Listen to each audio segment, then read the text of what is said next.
Hay nombres propios que quedan marcados a fuego por el terror que infunden en la sociedad. Uno de ellos es el Mencho, quien se debe a su accionar sanguinario como capo narco. Este tipo de personalidades y liderazgos dictatoriales se convierten en leyenda de un solo hombre. Sin embargo, no siempre se piensa en quienes rodean a estas figuras. Es imposible levantar un imperio en soledad, sobre todo si se trata de un armado criminal tan poderoso y siniestro como el que llevaba adelante este capo narco. Se necesita gente de confianza y dispuesta a todo. Estas personas suelen pertenecer al ámbito más íntimo y privado del líder. Entonces nos preguntamos, ¿cómo es la familia de Oseguera Cervantes?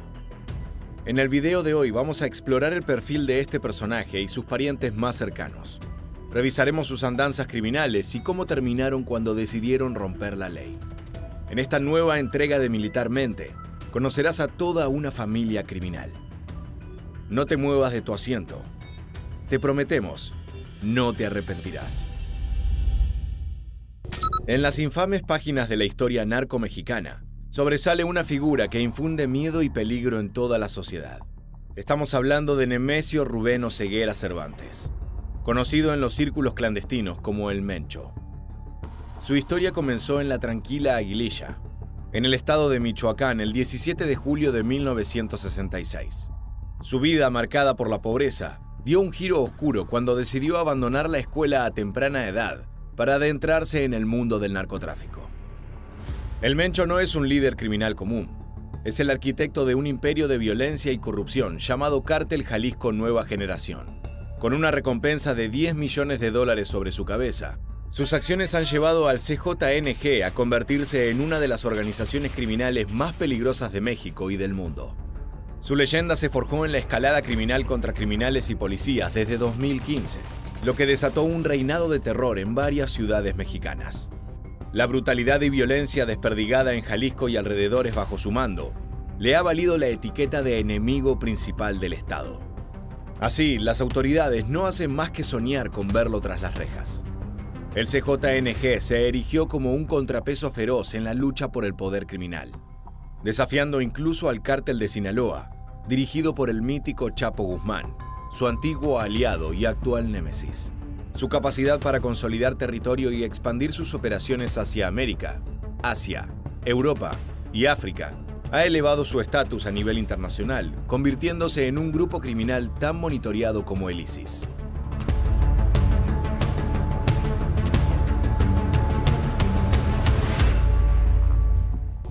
La biografía de El Mencho es un relato de resistencia y astucia.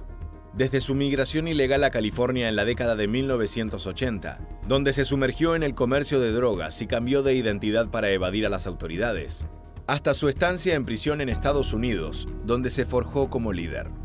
Su tiempo en el Cártel del Milenio y su ascenso tras la caída de líderes rivales son capítulos oscuros en la construcción de su imperio criminal. Pero la historia de El Mencho es también la narrativa de una lucha en la que el CJNG se enfrentó a la disidencia y se consolidó como un cártel autónomo, no sin antes desafiar en guerras internas al mismísimo Chapo Guzmán. La peligrosidad de este capo narco se manifestó en su capacidad para corromper a funcionarios gubernamentales, expandir operaciones criminales y desatar una ola de violencia que ha dejado cicatrices imborrables en su territorio de acción. Su liderazgo ha transformado al CJNG en uno de los cárteles más rentables, con estimaciones que sitúan sus activos alrededor de $50.000 millones. Sin embargo, la marca más importante de esta agrupación y del Mencho como líder es el uso de una extrema violencia sin reparo alguno. Ningún hombre, anciano, mujer o niño está a salvo si el CJNG quiere su sangre. Para seguir generando terror, la gente de Oseguera Cervantes registra sus torturas y asesinatos en videos caseros que circulan en las redes sociales para atemorizar a la sociedad, a las autoridades y a sus enemigos. La caza de este delincuente, impulsada por recompensas millonarias y señalamientos de atentados, ha llevado a su presunta muerte en múltiples ocasiones, pero la confirmación de su deceso nunca fue ratificada. El desconocimiento sobre su paradero y estado vital solo ha aumentado el aura de misterio que envuelve a este maestro del crimen organizado. El Mencho permanece como el enigma más peligroso de todo México, desafiando a las autoridades y dejando al país sumido en la incertidumbre. Solo el tiempo dirá en qué momento será atrapado este oscuro personaje, que aún hoy, siendo uno de los mafiosos más sanguinarios y temidos de todo el planeta, sigue sin ser capturado por la justicia. Sin embargo, a pesar del siniestro ballet que el Mencho baila con las autoridades mexicanas, varios de sus familiares no han logrado evadir las garras de la ley. Muchos de ellos han sido apresados no solamente por la conexión sanguínea que comparten con el enigmático líder, sino por sus propios delitos de menor escala. El CJNG, catalogado como una amenaza tanto por las autoridades mexicanas como estadounidenses, no solo se dedica a actividades ilícitas en el país, sino que ha forjado alianzas estratégicas para lavar el dinero del narcotráfico. Por este motivo, en el radar del Departamento de Justicia de Estados Unidos se destacó una célula criminal clave: los Queenies. Este grupo, conformado por los hermanos Abigail y Gerardo González Valencia, desempeñó un papel crucial como brazo financiero del CJNG. Gerardo, también conocido como Lalo, tiene una relación con el cártel que va más allá de los negocios. Es cuñado de El Mencho. La relación con Oseguera Cervantes es de extrema prioridad, ya que Lalo es el hermano de la ex esposa del Mencho. Mientras que Gerardo era el brazo de las finanzas de la organización, el trabajo sucio quedaba en manos de su hermano Abigail, quien manejaba el brazo armado del cártel, ejerciendo la violencia y manteniendo a las autoridades y enemigos a raya. Estos criminales fueron atrapados entre 2015 y 2016. El arresto de Lalo fue especialmente cinematográfico. En un operativo internacional sin precedentes, las autoridades uruguayas lograron su detención. La captura se llevó a cabo en Montevideo, donde González Valencia se ocultaba tras una fachada de legalidad.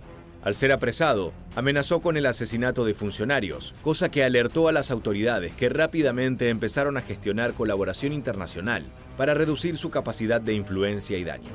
Después de una serie de audiencias legales, la justicia uruguaya dictaminó que fuera entregado a las autoridades estadounidenses.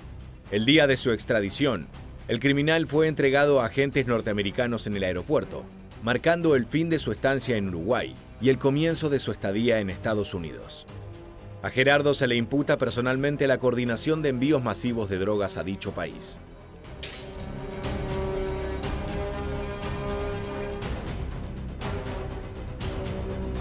Además, se destaca su participación en operaciones interceptadas, como la incautación de cocaína oculta en cadáveres de tiburones congelados. Tras 4 años de prisión en Uruguay, Gerardo González Valencia fue finalmente extraditado a Estados Unidos en mayo de 2020. En julio de 2023, enfrentó su sentencia y fue condenado a cadena perpetua, la pena más alta del sistema jurídico norteamericano, aplicada solo en casos extremos de violencia de la ley. El Queenie sigue tras las rejas en México al día de hoy, enfrentando los impresionantes cargos de tráfico de drogas, homicidio, secuestros y otros delitos.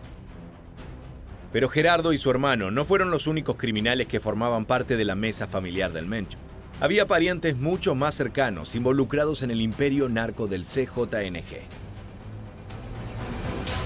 La saga de detenciones familiares se extiende con Jessica Oseguera González, apodada La Negra. Nada más y nada menos que la primogénita de El Mencho. Su captura fue de película.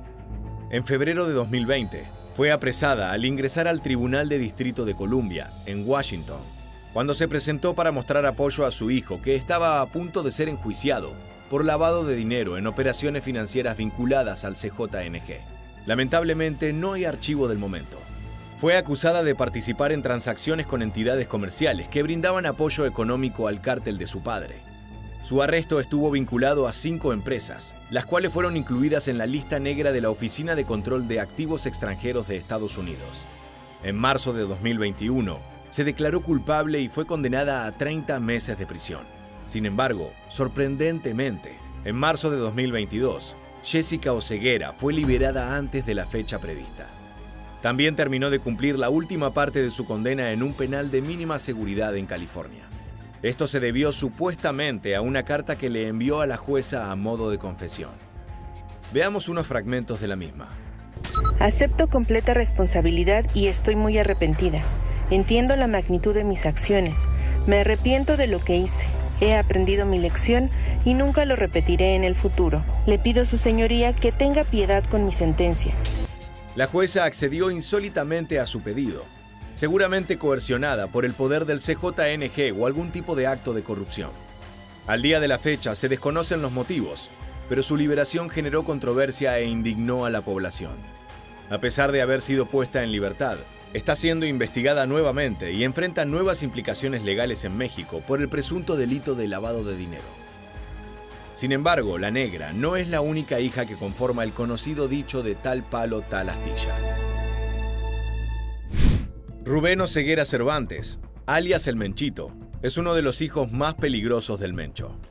Sobre él pesan diversas acusaciones, entre las que se destacan las de conspirar deliberadamente para distribuir cocaína y metanfetamina en México y otros países, así como de utilización y portación de armas de fuego. También se lo asocia a la trata de personas en Jalisco y al tráfico de inmigrantes. Asimismo, se lo acusó de liderar un grupo de sicarios responsable de violentos actos en nombre del CJNG. De la misma manera que su padre, parece sentir atracción por cualquier actividad que tenga un tinte de criminalidad. El camino legal del hijo del Mencho estuvo marcado por 3 arrestos significativos. El primero ocurrió el 30 de enero de 2014 en Zapopan, Jalisco, pero fue liberado el 26 de diciembre de ese mismo año debido a la falta de pruebas para condenarlo. El segundo tuvo lugar el 23 de junio de 2015. Sin embargo, quedó en libertad el 2 de julio debido a irregularidades en su detención. Finalmente fue detenido nuevamente, esta vez bajo acusaciones de desaparición de personas, crimen que lo dejó tras las rejas hasta su extradición a Estados Unidos en 2020. En investigaciones posteriores, ya en esta nueva jurisdicción, descubrieron aún más crímenes. El Menchito desempeña un papel crucial en la administración de las operaciones del CJNG, supervisando la compra y venta de estupefacientes desde América del Sur hasta México. La historia judicial de Rubén Oseguera fue oficialmente trasladada a los tribunales de Washington en febrero de 2020, cuando México accedió a su extradición. Veamos cómo es ingresado en el sistema penal norteamericano, lugar en donde espera su juicio programado para octubre de 2024.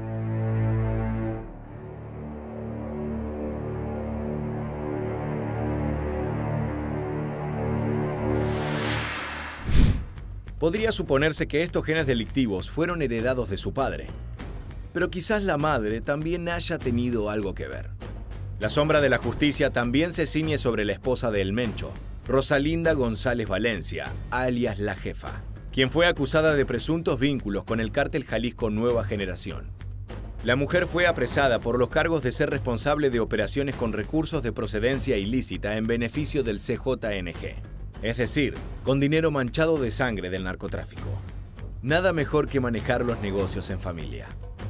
A pesar de los argumentos de la defensa sobre posibles daños a la integridad física de la jefa tras las rejas, un tribunal colegiado en Morelos ratificó la resolución sobre la medida cautelar que se aplica a González Valencia.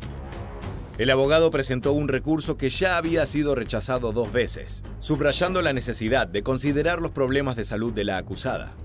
En una reversión judicial en julio de 2023, se destacó que los padecimientos médicos de la jefa ya fueron analizados y reconocidos como graves, pero no terminales. El 6 de octubre de 2023, las autoridades que revisaron la sentencia recurrida aprobaron por unanimidad rechazar la protección y amparo a González Valencia. A pesar de los argumentos de la defensa sobre la fragilidad de la jefa, los jueces sostuvieron que estas medidas representan un alto riesgo de fuga. Un antecedente de su conducta reforzaba la hipótesis de las autoridades. González Valencia había sido liberada en 2018 tras pagar una garantía de casi $100,000. Pero fue declarada prófuga por no cumplir con presentarse regularmente frente a las autoridades, tal como estaba pactado. Volvió a ser detenida en Zapopan en noviembre de 2021 y durante su detención denunció maltrato por parte del ejército, así como la violencia ejercida sobre sus nietos, quienes la acompañaban. Veamos el momento registrado por las cámaras. Bueno, tenemos Rosalinda González Valencia, el hecho que la ley señala como delito de delincuencia organizada con la finalidad de cometer el delito de operaciones con recursos de procedencia ilícita.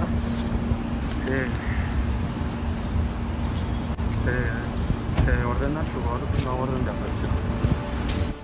González Valencia fue condenada a permanecer en el Centro Federal de Readaptación Social 16, CPS Femenil Morelos, con residencia en Coatlán del Río.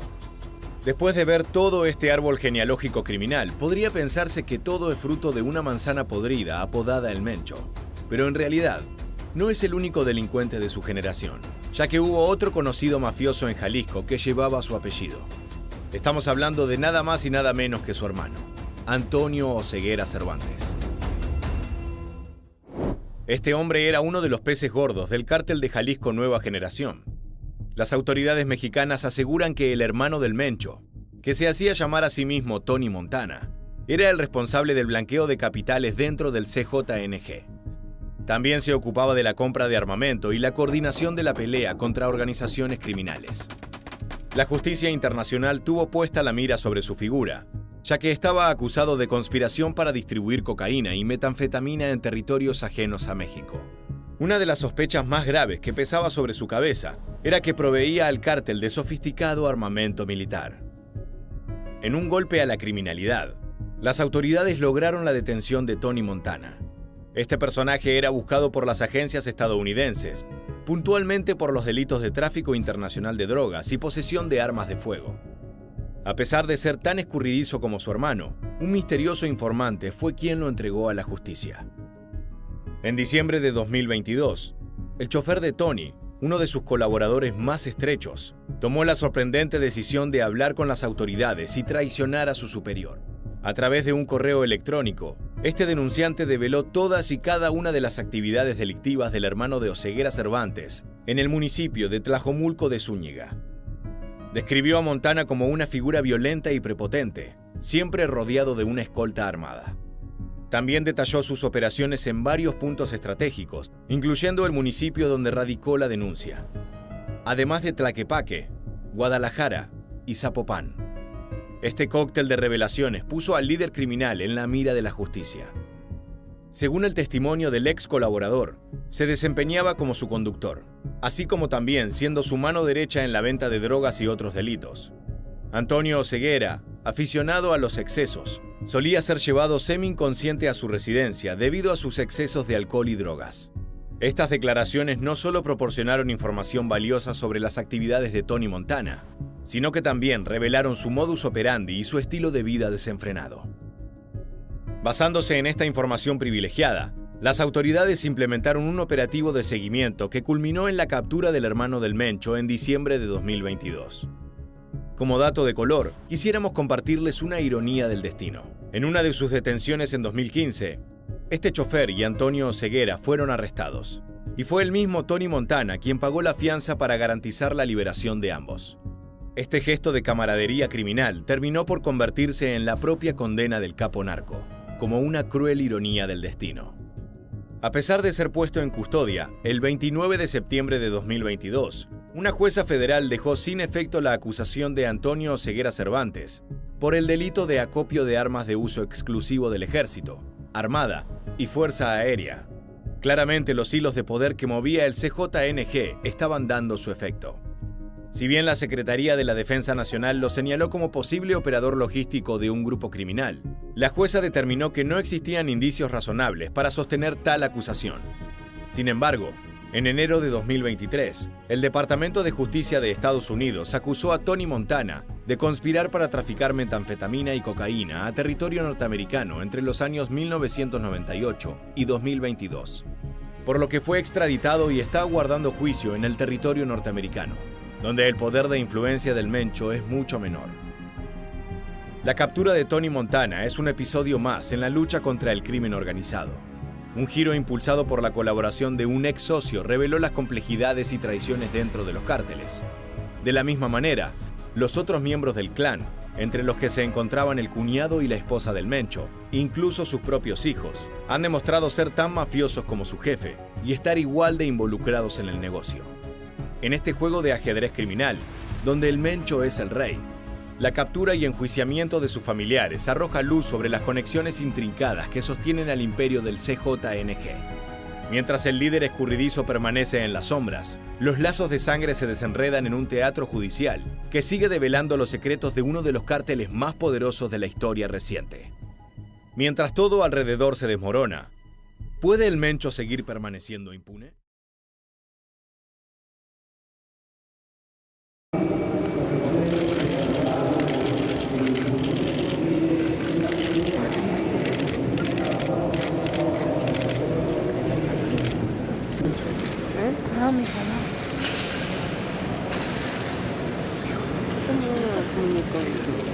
¿Cuál es su nombre? Edgar Valdés Villarreal. ¿Tiene algún apodo? La Barbie. ¿En dónde nació? Laredo, Texas. ¿A qué se dedica?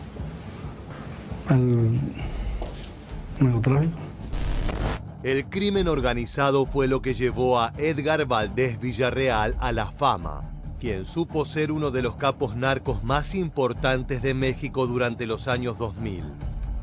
Miembro del cártel de los Beltrán Leiva, se convirtió en una pieza clave del entramado delictivo del país al participar de la creación de la Federación, una unión de diversos grupos para luchar contra los Zetas. La violencia y crueldad fueron su sello particular y lo colocaron en el radar de las fuerzas de seguridad, convirtiéndolo en el objetivo de los más brutales operativos para atraparlo. Pero no estaba solo en ese camino. Una figura capaz de disputarle el centro de atención del ejército fue el ex líder del Cártel del Golfo, Mario Cárdenas Guillén, miembro de una familia de las más sanguinarias dentro del narcotráfico mexicano. A continuación se presenta ante ustedes a quien dijo ser Mario Cárdenas Guillén,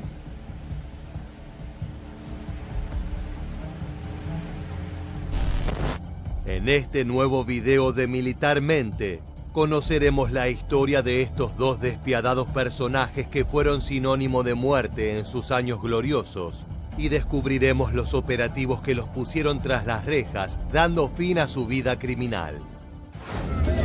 ¡Arriba!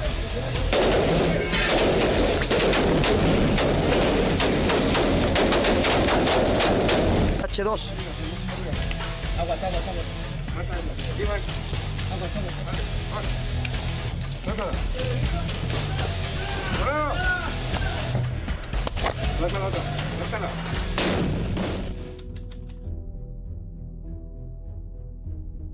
A pesar de sus raíces mexicanas, Edgar Valdés Villarreal nació el 11 de agosto de 1973 en la ciudad de Laredo, al sur de Texas, en Estados Unidos.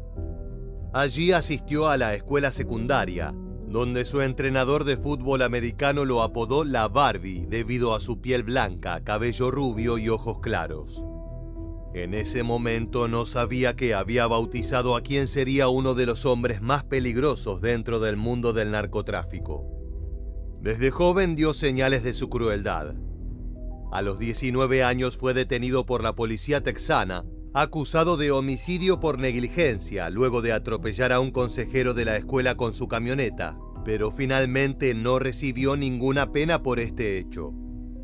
Al mismo tiempo comenzó a dar sus primeros pasos como traficante de drogas, en este caso convirtiéndose en proveedor de marihuana en las calles de su ciudad natal. Valdés Villarreal se vio fascinado por la vida criminal y rechazó la oferta de su padre para financiar su educación universitaria. Ya inmerso en la delincuencia, fue acusado por cargos de distribución de estupefacientes y para evitar su captura, huyó hacia México. El final de los años 90 encontró a la Barbie teniendo que comenzar de cero en un nuevo país, pero con la certeza de que definitivamente quería dedicarse al narcotráfico. Su prontuario lo ayudó con esa idea. Un poderoso narco mexicano, tras descubrir que el texano había logrado extender sus operaciones rápidamente a lugares como Nueva Orleans, Luisiana, Memphis, Tennessee y Mississippi, posó su atención en él. Se trataba de Arturo Beltrán Leiva, alias El Barbas, quien entonces era uno de los principales líderes del cártel de Sinaloa. El capo se comunicó con la Barbie en el 2000 y le encargó una de las tareas más importantes para la organización en ese momento: arrebatarle al cártel del Golfo y a los Zetas el mercado y las rutas de tráfico de drogas de la ciudad de Nuevo Laredo, Tamaulipas. Valdés Villarreal se convirtió rápidamente en un hombre de confianza de El Barbas y fue clave para la creación de la Federación, una coalición que consistía en sumar grupos delictivos que compartían una enemistad con los rivales a quienes querían desafiar. De esa manera ganaban fuerza para la guerra. No obstante, durante los años siguientes la organización sinaloense sufrió una fractura y los diferentes líderes comenzaron una lucha entre sí por el negocio. Cuando esto ocurrió, la Barbie no dudó en sumarse al bando de Beltrán Leiva. ¿A quién más llegó a conocer mientras usted estuvo dentro de este mundo de narcotráfico?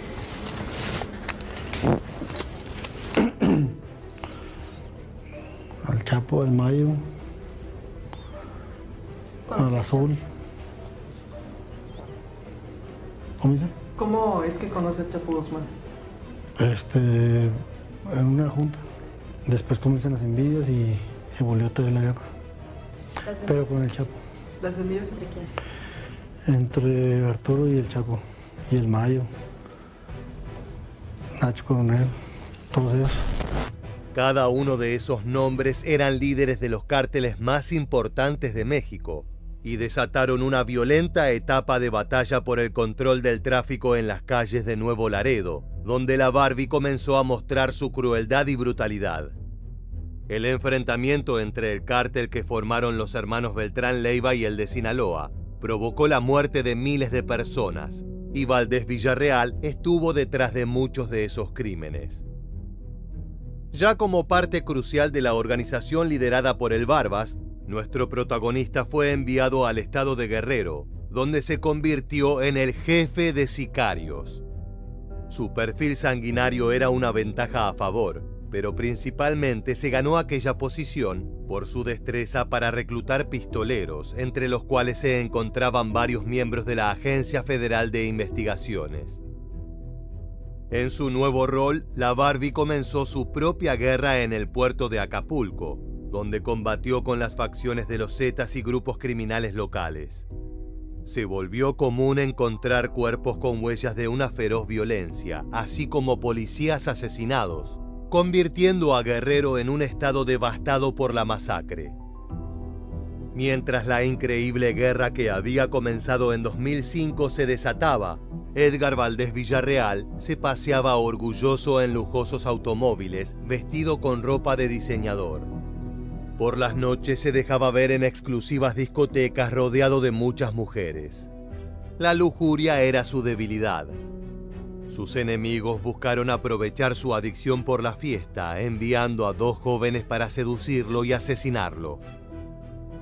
2 chicas de Tamaulipas habían recibido el encargo por parte de los Zetas y llevaron a cabo la primera parte del plan con éxito.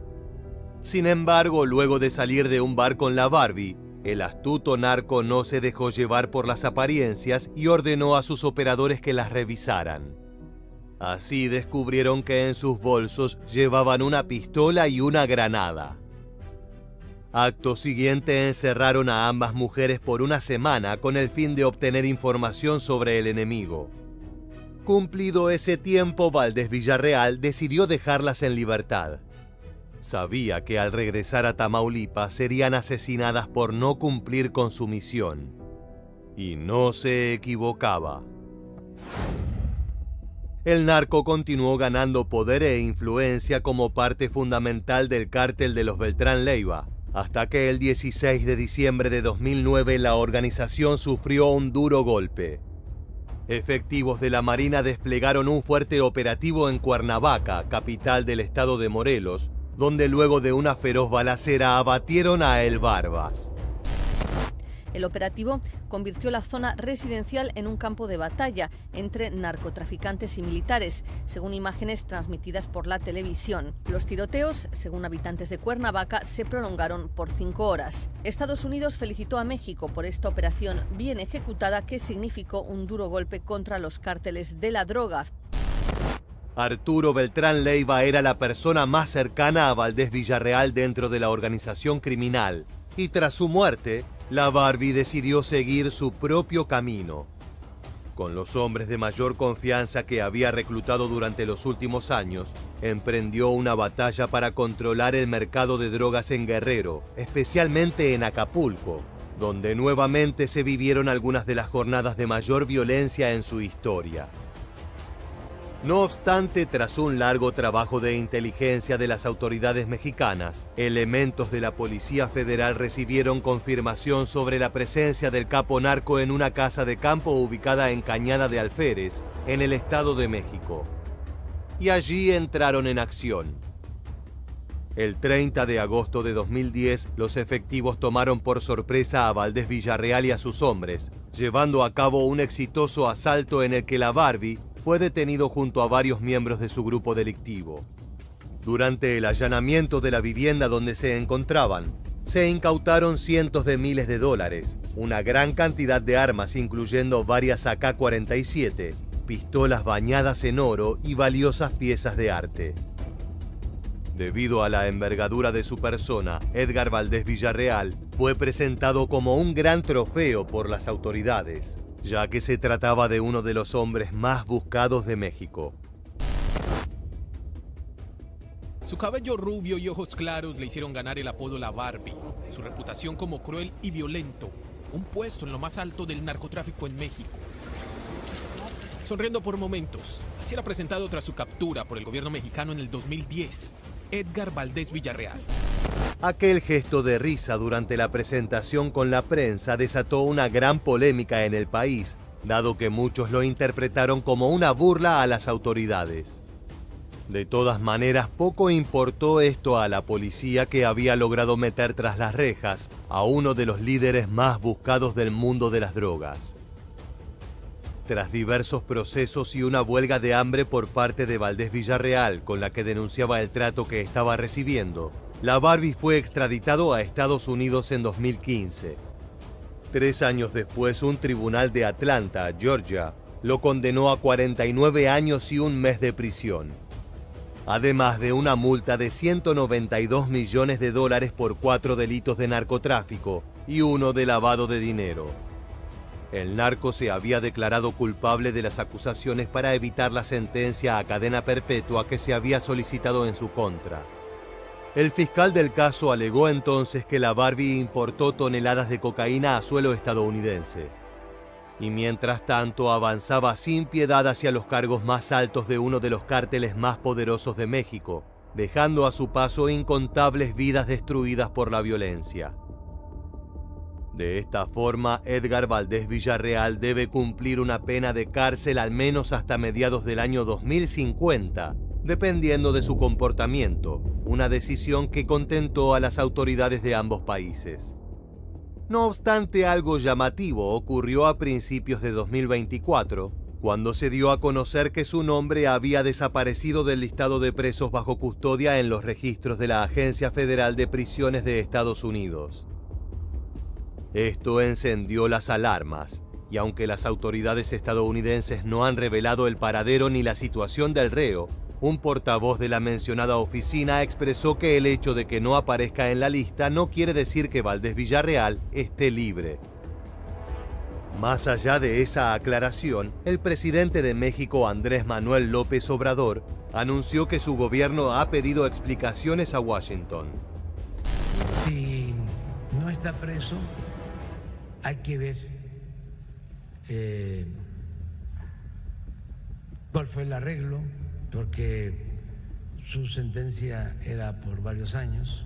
Poco después, el canciller mexicano Marcelo Ebrard confirmó que Estados Unidos le aseguró que no estaba en libertad. Y el compromiso que tienen es que si eso llegase a suceder, nos tienen que informar antes. Expertos creen que la Barbie podría estar colaborando con las autoridades estadounidenses, a quienes brindaría información para atrapar a otros líderes del narcotráfico, a cambio de ciertos beneficios como la inclusión en un programa de protección de testigos, la reducción de su sentencia u otro tipo de privilegios.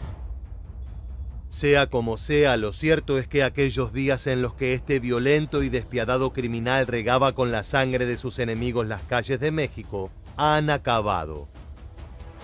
Sin embargo, esto no significa que otro feroz narco no sea capaz de desatar el mismo terror. Si bien Edgar Valdés Villarreal fue uno de los más brutales, no ha sido el único. Y es por eso que es momento de pasar a nuestro segundo protagonista. La Secretaría de Marina Armada de México informa sobre el aseguramiento de quien se presume y dice ser Mario Cárdenas Guillén, alias el M1 y o El Gordo, presunto líder del Cártel del Golfo, hermano de Osiel Cárdenas Guillén. Oriundo de la ciudad de Matamoros en Tamaulipas, Mario Cárdenas Guillén es miembro de una familia dedicada al crimen organizado, por lo que recibió una clara influencia desde su más tierna infancia, que luego lo llevó a vincularse directamente en uno de los grupos más peligrosos de México. Su hermano Osiel era líder del Cártel del Golfo y fue uno de los fundadores de su temible brazo armado al que llamó Los Zetas. Para su conformación reclutó a desertores de un cuerpo de élite del ejército mexicano, que dieron un nuevo giro a las tácticas de tortura y sicariato dentro de la organización, antes de dividirse y tomar su propio camino en el mundo delictivo. Durante sus primeros años como miembro del cártel, Mario Cárdenas Guillén, también conocido como el M1, se ocupó de organizar el envío de grandes cantidades de droga hacia Estados Unidos, delito por el cual fue arrestado en 1995. Fue condenado a prisión y trasladado a la cárcel Cerezo II en Matamoros. Sin embargo, esto no lo privó de continuar organizando el tráfico de cocaína y marihuana hacia el país limítrofe, utilizando como fachada para gestionar sus operaciones un taller de reparación de carrocerías de automóviles dentro de los muros de la penitenciaría. En el mismo periodo, el M1 también era conocido por llevar a cabo grandes fiestas, invitar a prostitutas y arreglar redes de juego para carreras de caballo y peleas de gallos. De esa manera, lo que debía ser una estancia de castigo se había convertido en un nuevo palacio para este rey del narco. Mientras todo esto ocurría, el personal penitenciario hacía la vista gorda. Sabían de quién se trataba y lo terrible que podía ser interferir en los negocios de la familia Cárdenas Guillén. Por este motivo, las autoridades mexicanas lo trasladaron a Puente Grande, una prisión de máxima seguridad ubicada en Jalisco, donde terminó de cumplir su condena en 2007. Luego de ser liberado, Mario Cárdenas Guillén se reincorporó al Cártel del Golfo, que ya no se encontraba en manos de su hermano Osiel, quien había sido capturado por las Fuerzas Armadas de México el 14 de marzo de 2003. El líder ahora era otro de sus hermanos, Antonio, alias Tony Tormenta. Junto a este último también se encontraba Jorge Eduardo Costilla Sánchez, alias El Cos, un ex policía de Matamoros que se había ganado un lugar entre los capos narcos más importantes y era un actor clave dentro de la organización delictiva de los hermanos Cárdenas. Ambos se hicieron cargo de los negocios del cártel hasta que el 5 de noviembre de 2010, Tony Tormenta se vio envuelto en un feroz tiroteo con efectivos del ejército mexicano y terminó siendo abatido.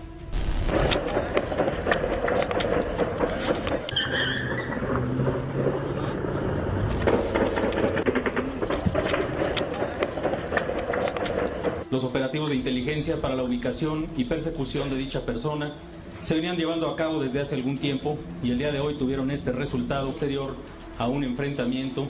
Cayó abatido Antonio Cárdenas Guillén, alias Tony Tormenta, en una confrontación en la que además fallecieron otros 3 criminales. Asimismo, en los hechos perdieron la vida 2 efectivos de la Secretaría de Marina Armada de México. Con Osiel tras las rejas y Tony Tormenta muerto, la representación de la familia Cárdenas Guillén recayó en el M1, quien asumió como nuevo líder del Cártel del Golfo. No obstante, ese apellido comenzó a debilitarse dentro de la estructura criminal y el otro cabecilla de la banda, el Cos, comenzó a disputarle el control. Los seguidores de Costilla Sánchez se mantuvieron con la facción denominada Los Metros, mientras que los hombres que se mantuvieron leales a Mario Cárdenas Guillén y su linaje conformaron las filas de Los Rojos, quienes son los encargados de ejecutar a miembros de los grupos rivales, así como de recuperar las plazas para su organización. Es aquí donde nuestro protagonista ha mostrado su faceta más violenta, con asesinatos despiadados en los estados del Pacífico como Michoacán, Guerrero, Jalisco y Sinaloa. Esto demostró que el Cos y sus secuaces no eran los únicos enemigos del M1, sino que también buscaba acabar con la presencia de la familia michoacana y los Caballeros Templarios, 2 bandas antagonistas. Ahora bien, para enfrentarse a semejante brutalidad, muchas veces hace falta escudarse en la religión y encomendarse a las fuerzas divinas en busca de ayuda, tal como se puede ver con estos sicarios que se preparan para el combate.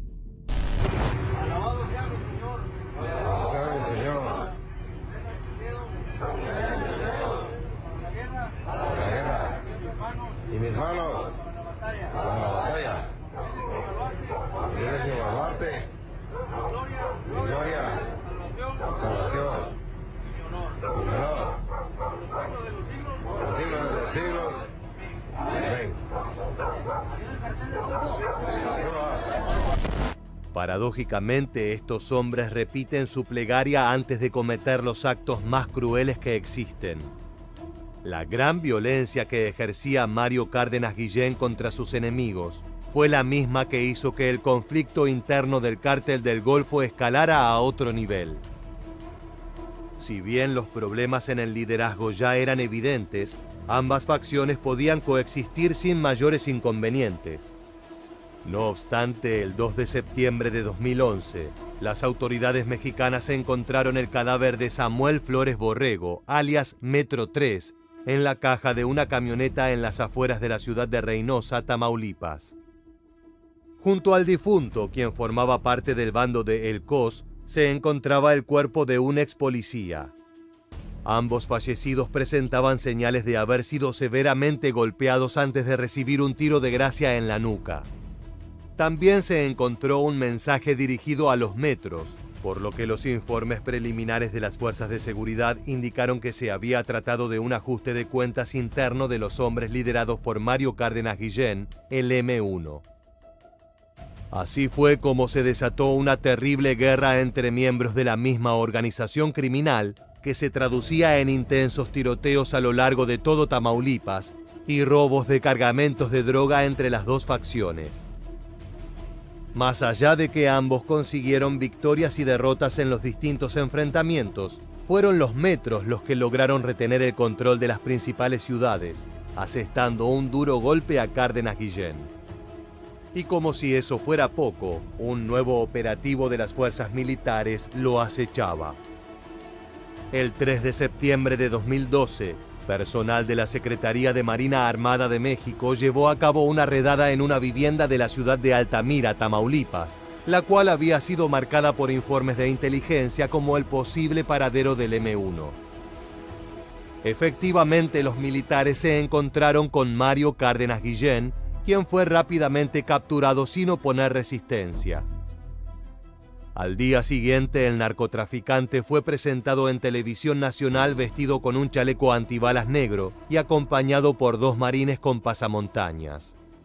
Allí se presentó un informe en el que se expuso que al momento de la detención, Cárdenas Guillén portaba un rifle frente a la entrada de un edificio, junto con 129,000 pesos mexicanos en efectivo, equipo de radiocomunicación, municiones, varias tarjetas de crédito y 4 sobres que contenían cocaína. Su captura fue catalogada como uno de los arrestos de más alto perfil en meses, además de un poderoso golpe al Cártel del Golfo.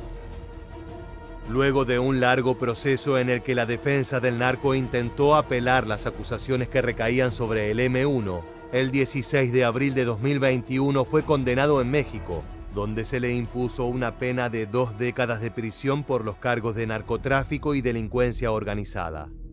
Que Mario Cárdenas Guillén, alias el M1, Metro y El Gordo, ex cabecilla del Cártel del Golfo, fue sentenciado a 20 años de cárcel, por lo que permanecerá recluido en un centro federal de readaptación social hasta 2032. Esto si no es extraditado a Estados Unidos. Precisamente un año más tarde, el criminal fue trasladado a suelo estadounidense debido al tratado que rige entre ambos países. De esa manera, Mario Cárdenas Guillén llegó hasta un tribunal del Distrito Oeste de Texas. Allí consiguió una sentencia reducida que contempla 14 años y 5 meses tras las rejas, derivada de los cargos por conspiración para distribuir y poseer cocaína con la intención de introducirla al territorio estadounidense. Dicha pena también contempla el tiempo que el M1 ya ha pasado detenido, por lo que el ex líder del Cártel del Golfo podría salir en libertad en 2026. No obstante, en ese momento México podría solicitar su traslado a una penitenciaría en su territorio para que se haga cumplimiento efectivo de los 20 años que se le habían otorgado en su país. De esta forma nos acercamos al final, sabiendo que en los próximos años, 2 de los capos narco más violentos de la historia mexicana podrían regresar a las calles y demostrar si continúan teniendo el poder que alguna vez ostentaron. Probablemente ambos esperan con ansias ese día para volver a sembrar el terror en sus enemigos. Tú, pinche negrito, sigue mandando a tus pendejos, escorias que mandaste a robar trocas y a secuestrar mujeres inocentes, güey, que no tienen nada que ver en esta pinche guerra. La familia es sagrada y se respeta, y esto les va a pasar a tus piedreros ganchados, como tu papá, la pinche Panila. Lo que acabas de ver y escuchar son sicarios quemándose vivos, gritando de dolor mientras las llamas consumen su carne. Este macabro hecho fue obra de los infames Zetas, el grupo narco que tuvo como líderes a los hermanos Treviño Morales. Ese clan supo ser uno de los más sanguinarios y peligrosos del planeta, pero gracias a un operativo descomunal por parte de las fuerzas de seguridad mexicanas, fue posible capturar a los capos. No siempre la ley es la que gana, pero cuando lo hace, vale la pena mencionarlo. Por eso en esta nueva entrega de Militarmente vamos a ahondar en las misiones de aprehensión que acabaron con los narcos más temidos. Los hermanos Treviño, líderes de los Zetas, Osiel Cárdenas Guillén del Cártel del Golfo y el Güero Palma, fundador del Frente de Sinaloa. 3 casos impactantes que dejaron sin aliento a toda la nación azteca. Colócate tu chaleco antibalas y salgamos a las calles a combatir la delincuencia organizada. Como te anticipamos en la introducción de este video, Miguel y Omar Treviño Morales estuvieron al frente de los Zetas durante sus años más violentos y sádicos. Entre principios del siglo XXI y sus capturas en 2013 y 2015 respectivamente, fueron responsables del secuestro, ejecución y mutilación de miles de personas. Con tácticas propias de las guerrillas, transformaron a México en un territorio regado de sangre inocente, donde los frentes narcos se disputaban las plazas sin importar el costo humano de esas luchas. Hagamos un poco de historia. Alrededor de 2005, Miguel Treviño Morales fue nombrado referente regional de los Zetas, tomando el apodo de Z40 como símbolo de su importancia. En esa época el grupo era una fuerza comando subordinada al Cártel del Golfo de Osiel Cárdenas Guillén. Operaban como sicarios especializados y tenían una efectividad increíble gracias al entrenamiento militar de muchos de sus miembros. Es por eso que fueron la punta de lanza de Guillén a la hora de combatir tanto con la competencia como con los elementos de la ley. Miguel Treviño Morales llevó consigo a su hermano Omar, alias el Z42, quien se transformó en su mano derecha dentro de la organización. Ambos se encargaban del manejo del negocio en la región de Nuevo Laredo, y allí se les encomendó la tarea de destruir a las células del Cártel de Sinaloa, que intentaban apoderarse de las lucrativas rutas del narcotráfico hacia Estados Unidos. El resultado fue una serie de enfrentamientos impresionantes como el que estás a punto de ver.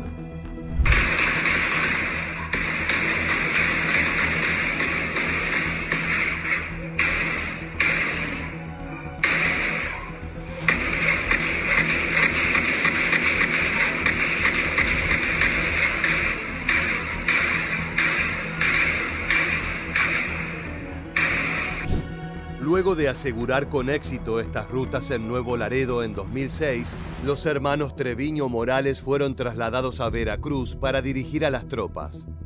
El Z40 fue nombrado líder de los Zetas en el estado, mientras que Omar, alias el Z42, fue su jefe de plaza en varias regiones. Ambos ocupaban un lugar de privilegio dentro de la organización, siendo los referentes más importantes para el funcionamiento de la misma. En 2008, Miguel viajó a Guatemala para recibir entrenamiento táctico y tender lazos con la fuente del producto comerciado. Allí se encargó de destruir a posibles competidores y de establecer las vías de trasiego internacionales de los Zetas. Era hora de que el equipo comando se separara por completo del Cártel del Golfo, pasando de ser una fuerza de choque contratada a ser un frente independiente.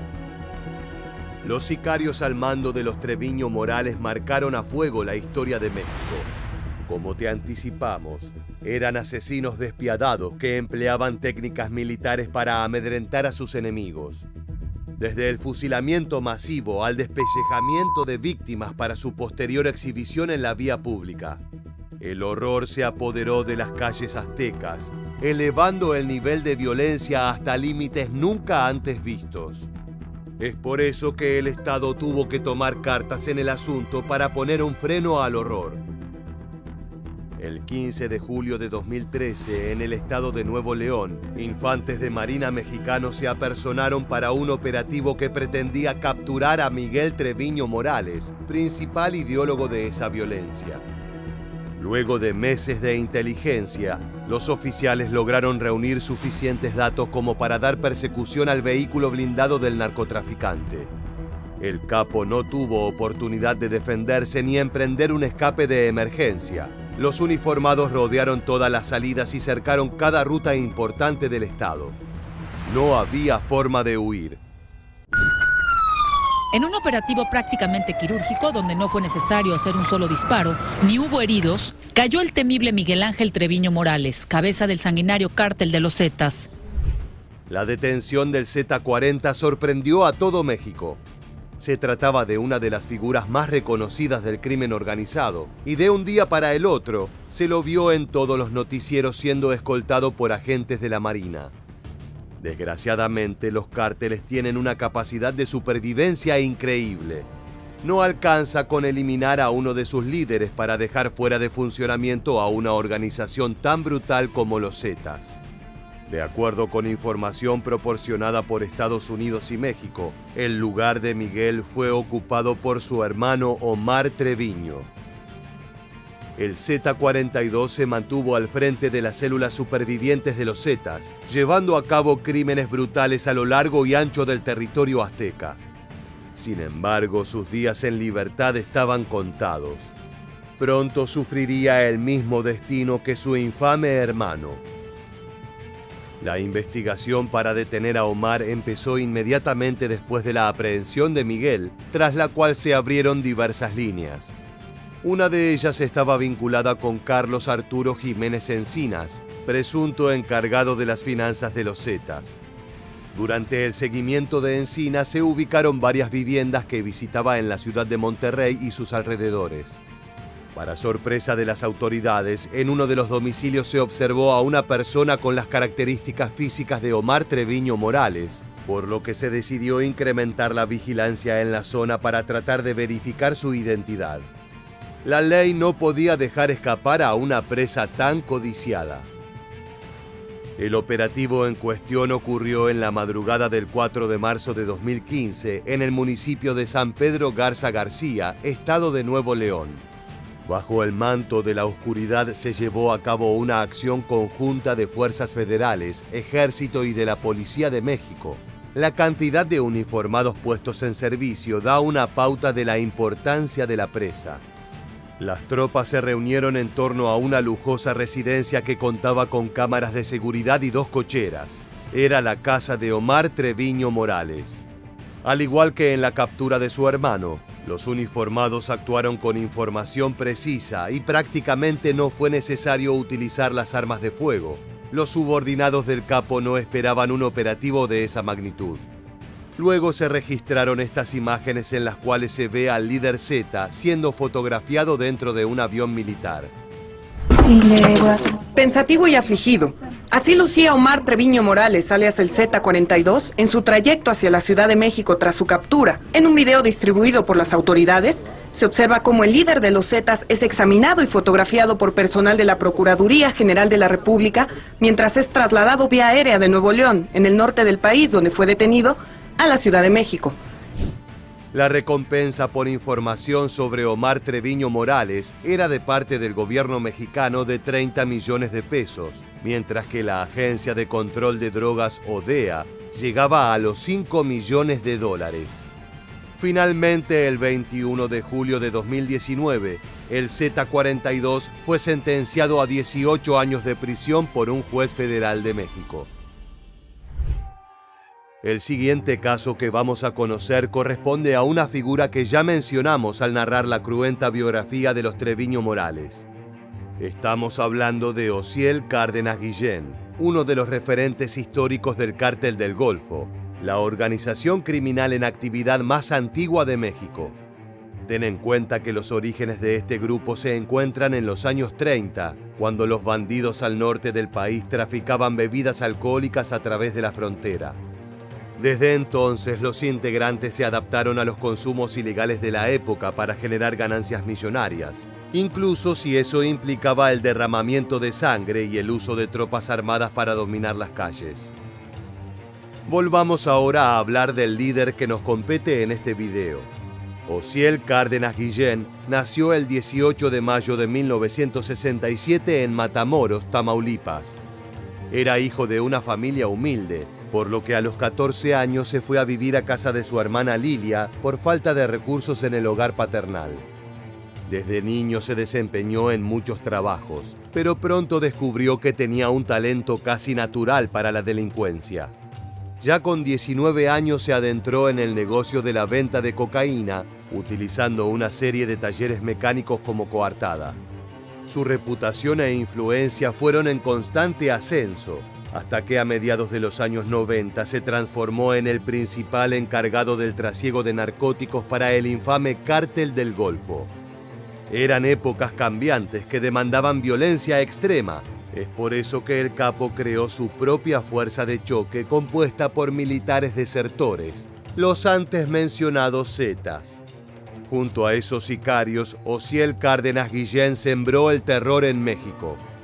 Mutilaciones, tiroteos diarios, terrorismo y cadáveres apilados en la calle. La situación era dantesca.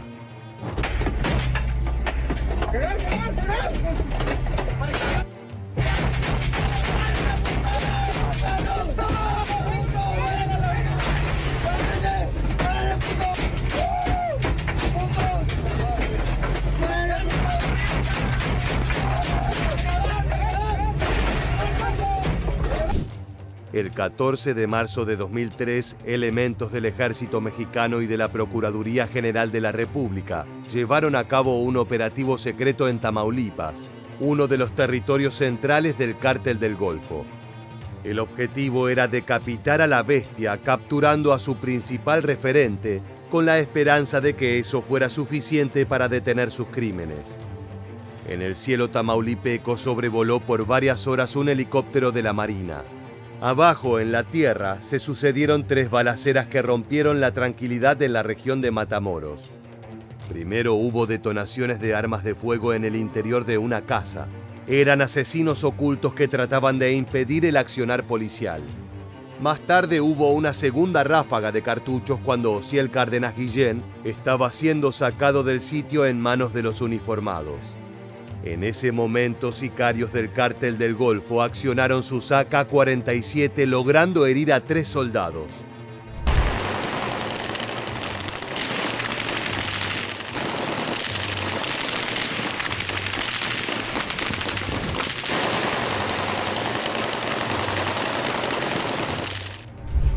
Pese a sus esfuerzos, su jefe continuó bajo custodia militar.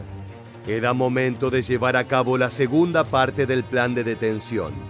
Trasladar al criminal hasta una dependencia policial donde sería vigilado las 24 horas del día. Osiel Cárdenas Guillén fue ingresado a una camioneta que lo llevó hasta el aeropuerto Servando Canales. Posteriormente fue ingresado a un vehículo de las Fuerzas Armadas para ser llevado a la capital del país, pero los sicarios del Golfo iban a hacer un último y brutal intento para recapturar a su líder. Una tropa de asesinos descargó rifles y ametralladoras sobre camionetas blindadas del ejército. Matamoros, Tamaulipas, se transformó por varios minutos en una zona de guerra, en la cual los vecinos se escondían en sus hogares para no recibir un balazo perdido. Pese al nivel de violencia de los narcotraficantes, no pudieron evitar la captura de Cárdenas Guillén. Estas imágenes fueron registradas durante su traslado.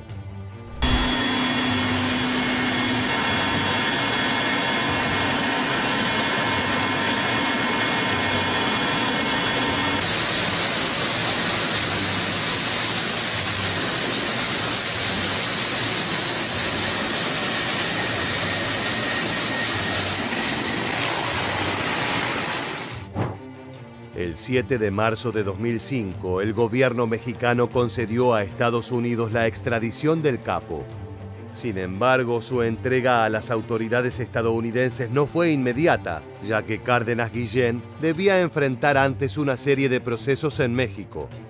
Luego de haber agotado todas las instancias de amparo, el jefe del Cártel del Golfo fue finalmente extraditado el 19 de enero de 2007 a los Estados Unidos, donde enfrentó 19 cargos en una corte de Houston, Texas. Antes de pasar al último caso, debemos apuntar algunas sospechas respecto al proceso judicial mencionado. Muchas versiones señalan que el gobierno de Obama pactó con Ociel Cárdenas Guillén su sentencia a 25 años de prisión y no a cadena perpetua, a cambio de declararse culpable de 5 cargos federales en su contra y, al parecer, develar las entrañas de los cárteles mexicanos. Ahora sí, continuemos. Para el final de esta entrega decidimos dejar una de las historias más impactantes y trágicas que ocurrieron en el crimen organizado mexicano. Una fábula llena de sangre, engaño, infanticidio y una venganza que decantó en la captura de un miembro fundador del Cártel de Sinaloa. Conozcamos a su protagonista. ¿Originario de dónde? De la Gloria de Abajo, Sinaloa. ¿De dónde se encontraba usted? ¿Dónde se encontraba usted? Puente Grande. Acabas de escuchar a Héctor el Güero Palma, uno de los capos más peligrosos de los años 90. Comenzó su vida delictiva como un ladrón de coches, narcomenudista y pistolero, pero su talento para el crimen llamó la atención de organizaciones de gran poder. A finales de los años 80, este hombre y el Chapo Guzmán eran lugartenientes de Miguel Ángel Félix Gallardo, alias El Padrino, capo fundador del Cártel de Guadalajara. Ese frente llegó a controlar todo el trasiego de drogas hacia Estados Unidos. Luego de la detención de Gallardo el 8 de abril de 1989, la organización se dividió, naciendo de esa escisión el Cártel de Sinaloa en las manos del Güero Palma y el Chapo Guzmán. Había surgido en México una nueva amenaza que pronto se convertiría en un imperio sin precedentes. Veamos una de las tantas balaceras ocasionadas por este infame grupo.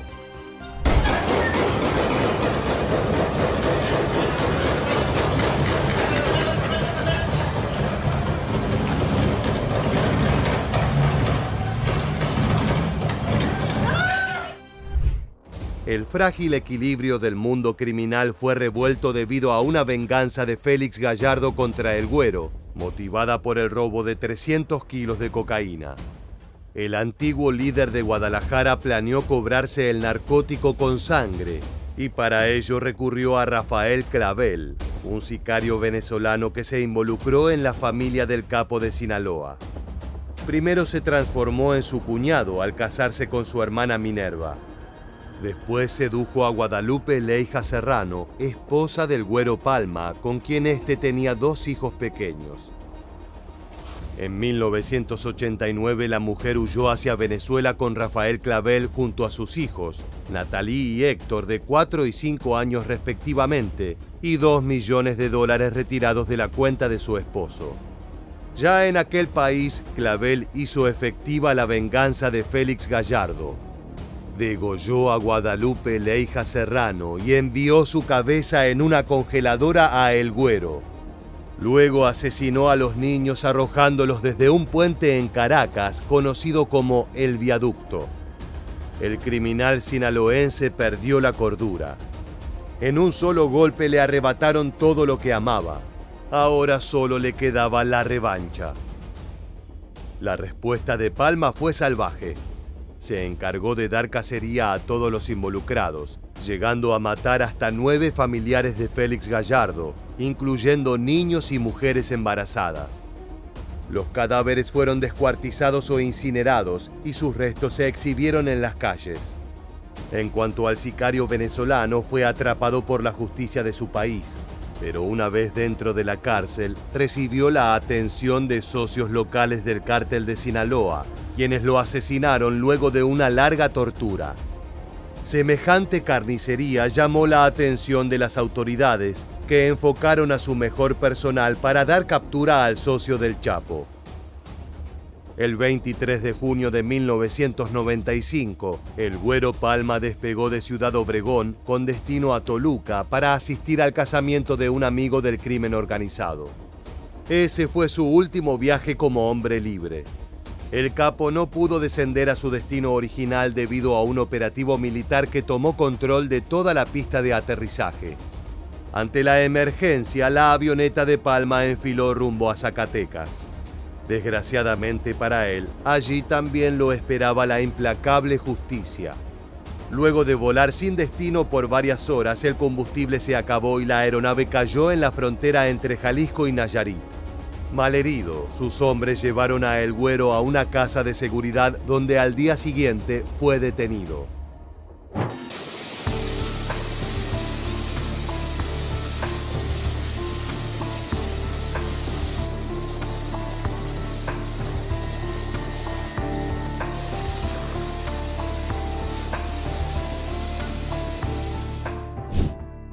Su captura fue noticia nacional, ya que su nombre era uno de los más conocidos entre la población civil.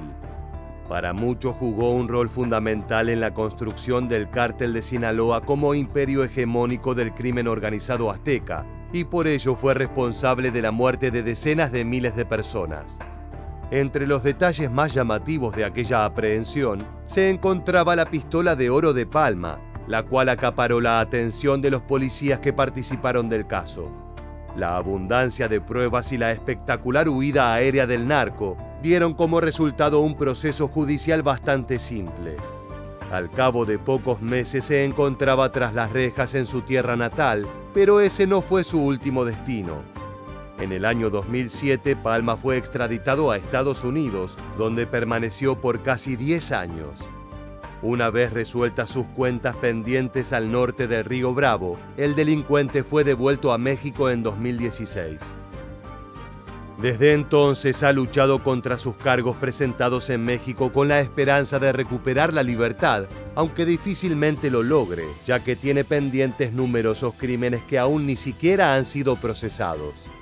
Posiblemente este peligroso líder del cártel de Sinaloa nunca vuelva a caminar libre por las calles. De esta manera llegamos al final del video. Si te apasionan las historias del crimen organizado y los infames hombres que lo han liderado, te invitamos a que te suscribas y actives las notificaciones de este canal. Nos despedimos hasta la próxima entrega de Militarmente. Gracias por acompañarnos.